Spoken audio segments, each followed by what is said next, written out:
What is going on, YouTubers? Welcome to another video. Today we are checking out the JND Catwoman. We'll check out Joker in the next video. Here is just a size comparison of the two, though, to show you Catwoman and Joker by JND. So here is Catwoman. Let's check her out. Her base, just a square base with a nice, black sub base. It says The Dark Knight Rises with a little bat logo. You do have this bat mask. This is pretty lightweight. I would say it's probably either a thin resin or plastic, but it does look great. But it is very lightweight, even has the nose indents. So you can basically place that anywhere you want here on the base. This has a really rough snow texture. When you actually feel it, it feels like real road. And the snow effect does look excellent, has a nice shine and gliss to it, and looks excellent.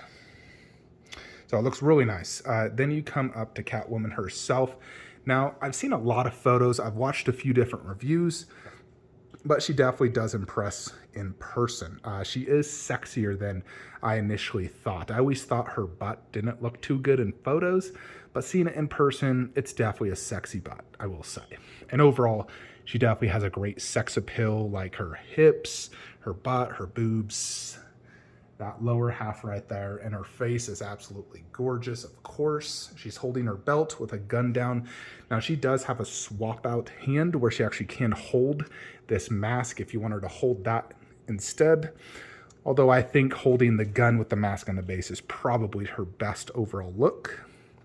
Check out the boots. It looks like real leather.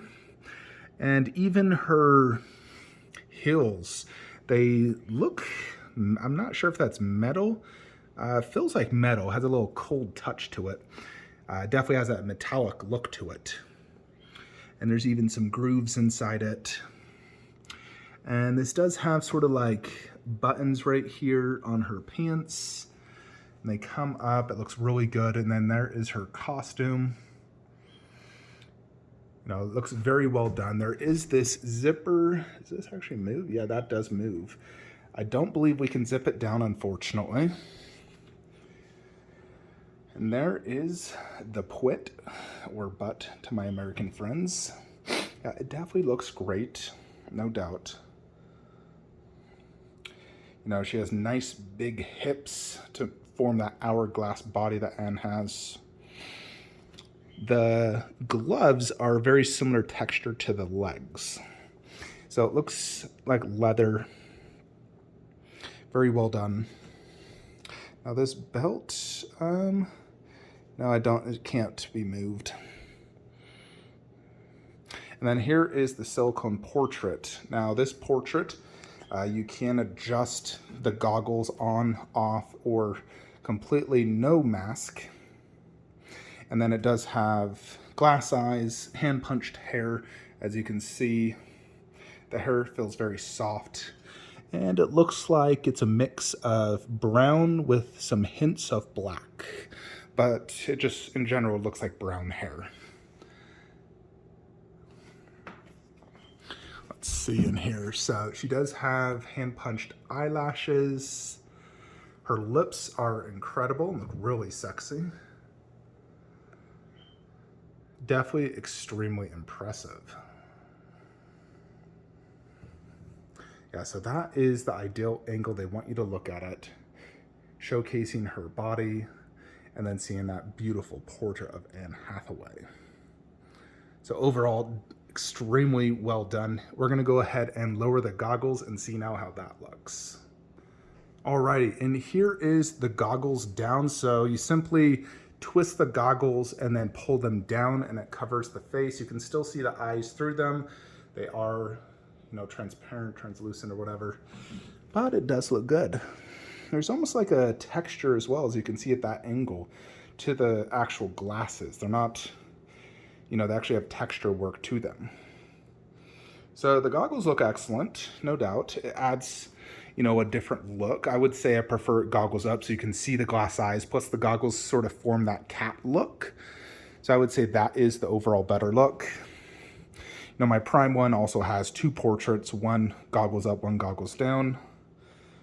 So I generally prefer the goggles up look. I think it does look better. Now we'll go ahead and remove the goggles altogether and look at Anne Hathaway's face. Alrighty, so here is the actual portrait of Anne Hathaway. So, yeah, it looks great. I think it looks just like her. One thing about this statue, you know, we can just get in. The nice thing about taking the mask off is you can really see the overall detail of the face just a little bit better, you know, because the mask is covering some of it. Her hair is simply just straight, you know, and you can adjust this as need be if you want to have it to one side or whatnot. You know, you can adjust that. If you want to angle it, you can, like so. So it's really nice that you can do that. Although I kind of like it like that. Overall, I think that portrait is definitely extremely good by JND. The skin has pores. Now the eyebrows, I don't believe that's hand punched hair. That looks sculpted to me, as far as I can tell. I mean, it looks really good, but I do believe that is sculpted. And the eyelashes look real on the top. On the bottom, I believe it's just mascara look. So hand punched hair on the eyelashes, top part, glass eyes, and then really just like mascara and sculpted on the bottom. I suppose at this scale, it's just so incredibly difficult to do hand punched hair on the eyes. But they did get the top part. And eyebrows still look great even if they're not hand punched. You know, you can't even tell, honestly. The ears look great. There's even that right there, like her sideburns. I believe that is just painted. It's not real hair as far as I can tell. The overall hand punched hair does look good. The hair does fizzle a little bit, so you could probably get some sort of anti-fizz product if you wanted to avoid that. Otherwise, in general, it looks really good, the hair. Nice and straight, it's long to the mid-back. You know, and then here is the goggles we can check out. They're quite lightweight. You know, and then this thing, this is how you basically put the goggles on. You more or less do that. And then bring it up and over, like so. So that's how the goggles come on. And technically with the other hand, you could actually even have her holding this as well, if you wanted to have her holding the goggles or the mask. So I think that also would be a great look. I don't believe the gun comes out of that hand because it's not a silicone hand. So the other hand is like an open hand that you can either put the mask or the goggles. But yeah, there it is, JND Wonder Woman. Let me know what you guys think in the comments below. I mean, overall, the detail is definitely another level versus like my Prime 1/3. This is definitely much more realistic, much more detailed, much more lifelike, overall much better. The only thing this, I would say, lacks that I still wish JND would do better is just more elaborate bases and poses. Although, considering what they are in the detail, you probably wouldn't want a super elaborate pose, especially for like Catwoman. I mean, what would she be doing? A giant kick? I mean, Prime 1 isn't super elaborate. The base does look great. So I think overall it is a fantastic looking piece.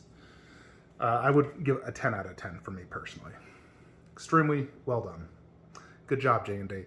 I would say I do like this more than the Wonder Woman. You know, I liked the Wonder Woman a lot, but I just think this has a little bit more appeal to me overall. I have not seen Harley in person. I've now seen Joker. I would love to see Harley someday, although I always felt her likeness was off.